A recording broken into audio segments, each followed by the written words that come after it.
cama sentado con los juegos virtuales, celulares, no tienen correr. Uno se raspaba. Es más, yo no sé ni cómo estoy vivo. Porque a mí me dejaban salir, yo montaba cicla, me estrellaba, me caía, me golpeaba. Tengo cicatrices, me raspé, y ahí estoy, no me pasó más nada. ¿Cierto? Y me raspaba y sangraba y me curaba. Afortunadamente tengo un sistema, digamos que una hemostasia bien buena. Entonces, ¿cuál es el objetivo de este proceso? Pues mantener la composición y fluidez de la sangre. Mi sangre no puede ser tan líquida como el agua, pero tampoco tan espesa como el yogur. Tiene que tener una viscosidad pues, ideal. Sellar los derrames de los vasos sanguíneos y detener la pérdida de sangre. Eso es un proceso que ya he explicado, les he comentado. Y por último, restaurar la estructura vascular normal. Entonces, digamos que ahí ya se restauró el vaso y ya lo que tiene que ver con piel ya son procesos diferentes. Incluso hay alteraciones cuando hablamos de cicatrización keloide y otras cosas. Pero todo ya es epitelio. Ya es un proceso. Acuérdense que la cicatrización comienza el tejido conectivo hacia arriba, ¿cierto? Hacia el epitelio. Ok. ¿Preguntas hasta acá? ¿No? ¿Todo claro? Entonces, en la hemostasia, la fisiología dice que hay 3 pasos. Esto de los pasos, esto de vía extrínseca, intrínseca, eso es más, digamos que una forma estructural, académica para poder entender qué ocurre. Pero esto no es que comience con uno aquí y esperan por un montón de tiempo y luego se da el otro, no, casi todas ocurren en cascada, o sea, una lleva a la otra, es muy rápido. Entonces, fase vascular. La fase vascular, ¿qué ocurre? Acuérdense que los vasos que vienen siendo como una especie de manguera, vienen siendo una manguera. Si yo agarro una ruptura de esa manguera, ¿qué va a pasar cuando yo tengo una manguera o no sé, en un carro o cualquier sistema que tenga aire, una manguera? Si yo le hago un orificio, por supuesto se va a salir. Y hay que intentar reparar eso. Entonces, en la fase vascular lo primero que va a ocurrir es vasoconstricción. ¿Eso para qué? Para que esa cantidad de sangre que esté saliendo se comience a disminuir, se controle de esa manera. Pero automáticamente, cuando hay esa lesión, esa vasoconstricción, incluso vasos alrededor, intenta pues, controlar eso que está allí, vienen las plaquetas y comienzan a aparecer. Y llegan. ¿Por qué las plaquetas llegan? Porque hay una lesión. ¿Por qué? Porque se comienza a liberar de pronto colágeno, porque se comienza a liberar factor von Willebrand, porque además hay factor von Willebrand suelto en el plasma, que va ligado al factor 8, y comienza todo eso a llegar. Las plaquetas se activan y comienzan a llegar más y más plaquetas. Automáticamente se activan los factores de coagulación. ¿Y cuál es la finalidad de los factores de coagulación? Formar una malla. Eso es todo. Eso es lo que se quiere con la cascada de la coagulación. Y al final tengamos una malla. Les conozco otro ejemplo. Un ejemplo más común. Ustedes han visto, no sé en las carreteras ahora, pero en las carreteras normalmente antes, ¿qué se hacía? Incluso en las construcciones, uno necesita cemento, agua, arena, piedras, ¿cierto? Para capturar algo sólido. Y además de eso, sobre todo en las placas, ¿qué le ponen? Le ponen malla de hierro o de acero, ¿cierto? Alambre y varillas, bastante. ¿Para qué le ponen alambre y varillas? ¿Por qué no dejan nada más cemento, tierra y piedra y ya? ¿Para qué será? ¿Más soporte? Para darle más solidez, ¿verdad? Eso es lo que hace la fibrina. Eso es lo que se intenta hacer con la cascada de coagulación. Ese montón de piedras que vienen siendo las plaquetas, ese montón de cemento y de arena que viene siendo el plasma, el agua, todo eso por sí solo no va a dar solidez. Entonces, ¿qué necesitamos? Una malla de acero, de hierro, algo fuerte, rígido, y eso viene siendo la fibrina. Un ejemplo más clásico y más fácil para que lo tengan en su mente. ¿Han visto los barcos pesqueros? Ellos no pescan con anzuelos. Pescar con anzuelos es chévere, lo que nos gusta pescar. Sino que tienen un brazo bien gigante, liberan una malla y levanta miles y miles de pescados. Esa malla, así que se ve toda redondita, llena de pescados, eso es como si fuera un coágulo. El montón de pescados son las plaquetas y la malla así que cubre, ese viene siendo el coágulo. Esa malla es la fibrina. Esa fibrina se tiene que producir de alguna manera, porque ustedes lo vieron en la cascada de coagulación. Yo aquí no me voy a colocar a hablarles sobre factor molecular que dependiente de vitamina K, bueno, eso no lo voy a hablar acá.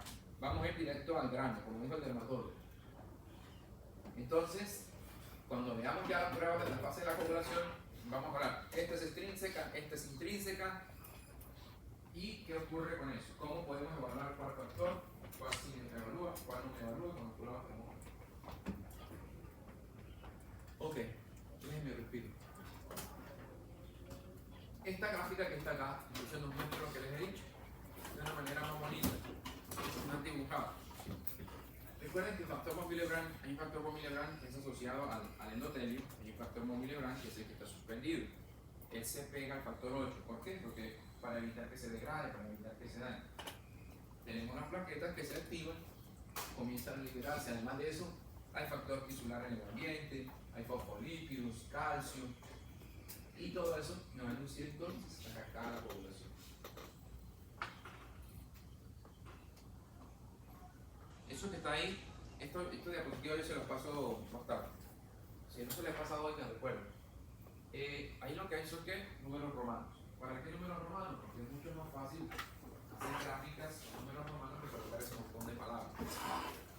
Hay libros que les encanta hacerlo con palabras, que es una gráfica gigante porque escriben todo el nombre del factor. Pero hay otras que solamente colocan el número romano. Se van a dar cuenta que yo les tengo dos gráficas diferentes, con un mapa así. Ustedes de pronto con el profesor Pedro vieron otra, hay otro libro que... Hay diferentes, pero todas van a llegar a lo mismo. Miremos esta, entonces por lo menos me dice, yo tengo una vía extrínseca y tengo una vía intrínseca, ¿cierto? Y esas vías van a converger en una sola vía, que se llama la vía común. El profesor Pedro les dijo de lo que actualmente se está implementando para que realmente no hablar tanto de esas vías, sino de un sistema de clasificación, ¿no? ¿Sí? ¿Qué les digo sobre el nuevo sistema de clasificación de organización?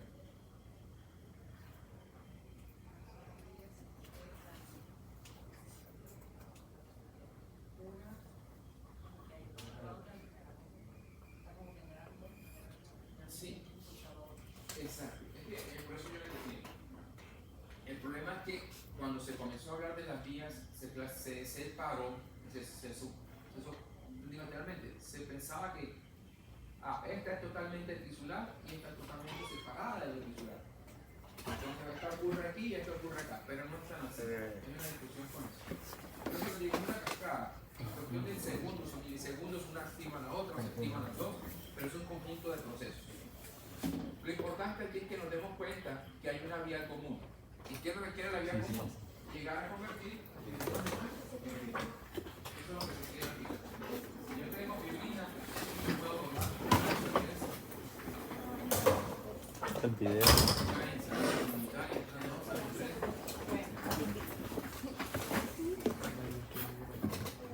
Ok. Hasta aquí puede ser entendible, ¿verdad? Para poder entender las pruebas de población, tienen que por lo menos no saberse la memoria, pero eso sí les va a tocar estudiar para el examen, no escrito, digamos el examen final, para no entender, no enredarnos. Tienen que saber pues, todo el proceso molecular, qué lleva cuál es dependiente de la vitamina K. Para el laboratorio, tienen que por lo menos saber que el 7 hace parte de la extrínseca. ¿El 10 dónde estará? Pues yo lo dibujé y me acuerdo que el 10 hace parte de la común. Y el 5 está un poquito más abajo. Y el 13 ¿dónde está? ¿Está aquí abajo o está allá arriba? Y el 9 y el 8 ¿dónde están? Entonces, por lo menos en su mente, guardar eso. Listo, para poder entender. Miren, otra gráfica. Lleva a lo mismo. Me van a llevar a lo mismo. Al final, ¿qué es lo que queremos? Coágulos que se formen sólidos gracias a la fibrina. Eso es lo que queremos. Igual, 17, 5,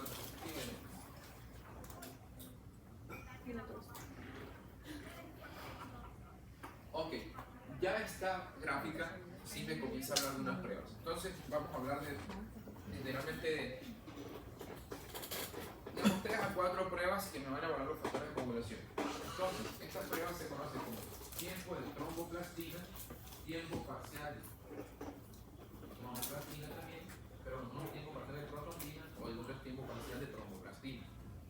Más fácil para sabérselo, PT y PTT. Con esas siglas más sencillas. PT en un lado, PTT en otro. Tiempo de trombina, TT. Me volver a la vida común. Entonces, profesor, ¿pero qué es eso de PT, PTT, TT? Tanta fe ahí. ¿Qué significa eso? Resulta que estas pruebas me van a evaluar la vía extrínseca, vía intrínseca, vía común. Cada una va a tener, pues, digamos que una dirección allí.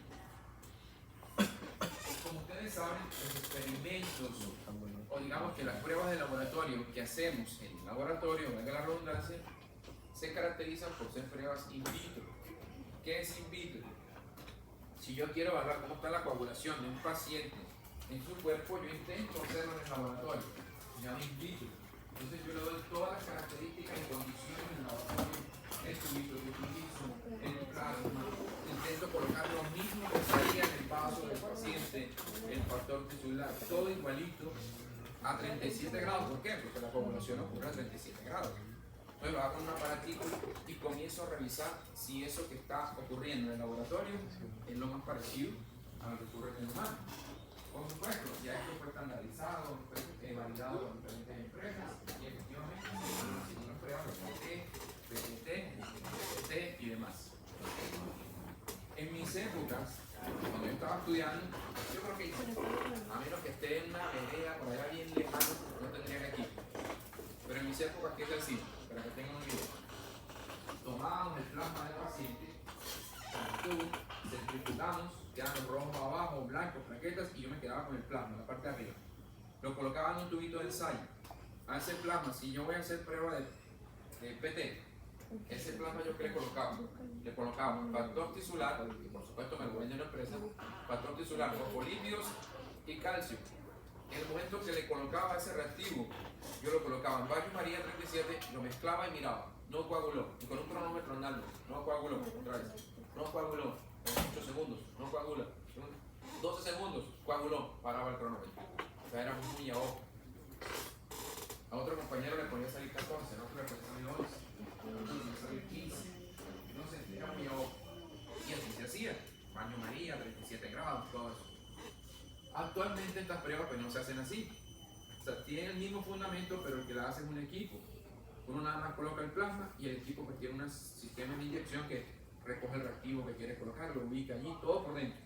Y luego con un sistema de visualización, puede ser por absorbancia, simplemente el equipo revisa cuando forma el coágulo y arroja un resultado. Está todo automatizado.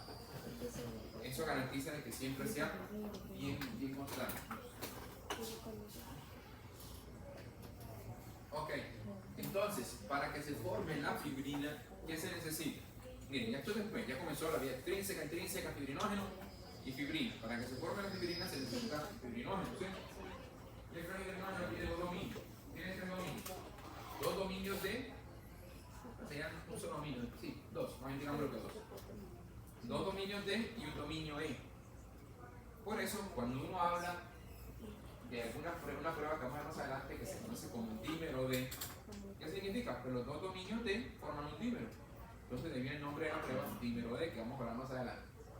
Cada vez que esas estructuras de dos dominios D y un dominio E se comienzan a unir, ¿qué hacen? Se entrelazan y ¿qué van a formar? Una malla. Entonces de ahí viene la malla esa de fibrina, perdón. Esa malla se tiene que volver insoluble en algún momento. Perdón. ¿Por qué se tiene que volver insoluble? Porque igual con el plasma diario. Mucha agua. Si se queda soluble, se disuelve. Tiene que ser insoluble en algún tiempo. ¿Cuál de esos tubos es el que me sirve para pruebas de coagulación? El que dice coagulación. ¿Cuál? LTA. ¿Quién nada más? ¿Quién dice otra cosa?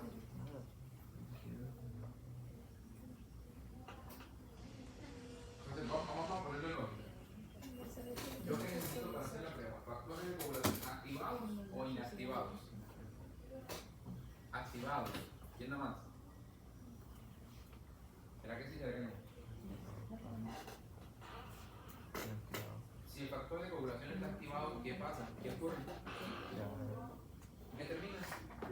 En un coágulo. Entonces no me sirven activados. Lo necesito inactivados. ¿Para qué? Para yo activarlos en el laboratorio cuando le agregue las cosas y está todo controlado. Porque lo que yo quiero evaluar es que se forme un coágulo, pero lo necesito inactivado.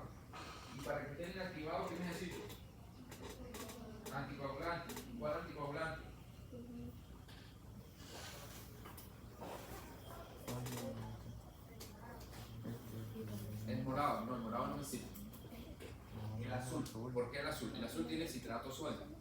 Resulta que el citrato sódico se pega al calcio de alguna manera, digamos que no tan sólido, no tan fuerte.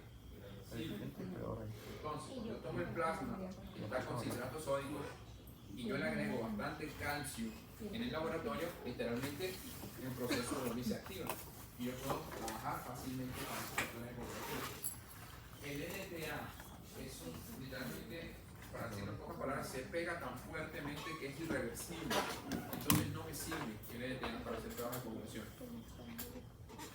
Caso contrario, si yo les digo, vamos a hacer un hemograma, que no tengo NTA, lo tengo con citrato, no importa, hacer un hemograma con citrato, porque lo único que me interesa es tener células suspendidas. En este caso, para coagulación, tengo citrato sódico. ¿Listo? Ya, lo demás no me sirve.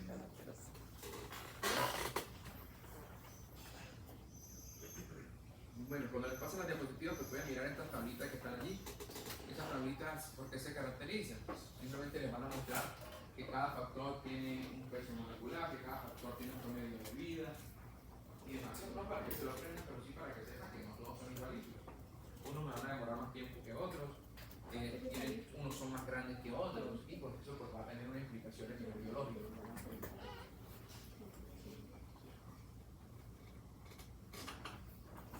Entonces, dicho esto, ¿qué les puedo decir? Pues que no hay una sola prueba que me mida todos los factores de coagulación o que me mida toda la coagulación. En pocas palabras, si usted va a hacer un estudio para un paciente que le va a hacer una cirugía, pues una sola prueba no va a servir. Tiene que pedir varias pruebas. Resulta que ya no estamos hablando de una cirugía, estamos hablando de un paciente que le aparecen moretones de la nada, no se golpea. Nunca se golpea. Porque a veces uno va caminando por la cama y el orillo de la cama le pega en la pierna, en la rodilla, eso que le provoca a uno expresar con sus palabras el dolor. Dependiendo si estás con alguien, pues no lo dices, si estás solo, sí dices todo lo que se te ocurre en ese momento. Pero me quedó el verde ahí, ¿por qué? Porque te golpeaste. Pero si nunca te has golpeado, te comienzan a aparecer moretones y hematomas, tienes que ir al médico. Y lo más seguro es que vaya al hematólogo. Entonces ahí sí el hematólogo va a comenzar a mirar factores de coagulación de uno por uno, qué concentración tienen factores de coagulación, va a mirar fibrinolisis, va a mirar un montón de características de laboratorios que le vayan a ayudar.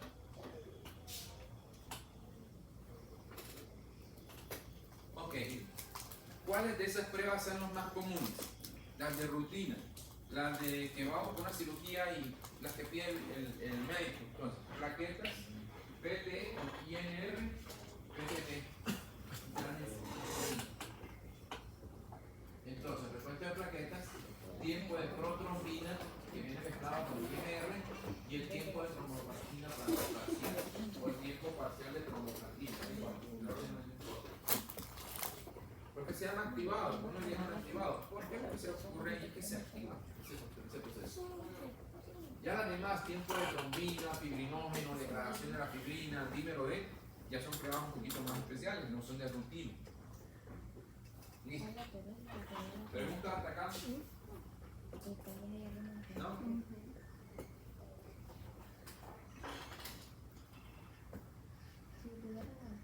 Ok. Vamos a hacer lo siguiente. No es grupo de 4, ¿cómo lo dividimos? Que me ayude. Pueden hacer grupos de 3, de 4. Es una lectura rápida, 2 minutitos, para buscar sobre eso. ¿Por qué les coloqué eso? Son unas pruebas que se usaban hace mucho tiempo. Algún médico o hematólogo le dirá, no, yo todavía las uso. Viene de la antigua escuela. Ellos las pueden utilizar. Y seguro les gusta. Pero en la gran mayoría de laboratorios ya eso no se hace. Pero simplemente que no sepamos que digamos un poquito de ellas. Entonces, ¿quién me ayuda con el tiempo de sangría? Lo pueden hacer de a 2 a 3. ¿Quién dice yo? Solamente buscar y leerlo aquí. ¿Quién? Hacemos de 2 grados. ¿Ustedes conmigo? Nada. Con tiempo de sangría. Retracción del coágulo. ¿Ustedes? Ahí mismo, retracción del coágulo. Recuento de petequias. Ustedes 3 años me ayudan. Gracias. Bien, voluntario.